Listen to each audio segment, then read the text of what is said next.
ঈদের তৃতীয় দিনে রাজধানীতে ফিরতে শুরু করেছে কর্মজীবী মানুষ। সকাল থেকে আগত যাত্রীদের ভিড়ে মুখরিত কমলাপুর রেল স্টেশন।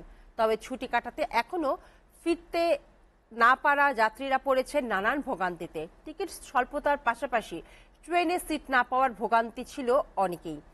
এদিকে বাস টার্মিনালে একই ভোগান্তি শিকার হয়েছে ঘরমুখো যাত্রীরা।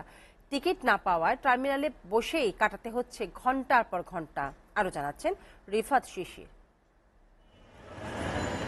পরিবারের সাথে ঈদ আনন্দ কাটিয়ে রাজধানী ঢাকায় ফিরতে শুরু করেছে বিভিন্ন জেলার মানুষ। আর তাই সকাল থেকেই কমলাপুর স্টেশন মুখর হয়ে ওঠে মানুষের কোলাহলে। ঈদের ছুটি নির্বিঘ্নে কাটিয়ে বাড়ি ফেরা এসব মানুষের চোখে মুখে ছিল তৃপ্তির ছাপ। যে ভোগান্তি হয় অন্যান্য সময়, সেই ভোগান্তি থেকে সাধারণত আমরা মুক্ত ছিলাম। আলহামদুলিল্লাহ খুব সুন্দরভাবে পৌঁছেছে।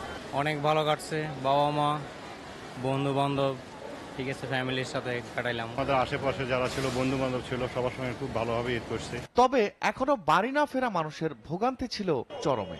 অনেক কষ্টে টিকিটের জোগাড় হলেও সিট না পেয়ে ক্ষোভ জানান অনেকে। সিট নাই, সিট ছাড়া আমরা টিকিট নিলাম, দাঁড়ায় যাইতে হবে। যা পাই খালি সিট ছাড়া টিকিট পাই এখন আমরা যাইতে পারি না, কি করবো? স্ট্যান্ডিং একটা কাটছি, আমার 3টা টিকিট দরকার।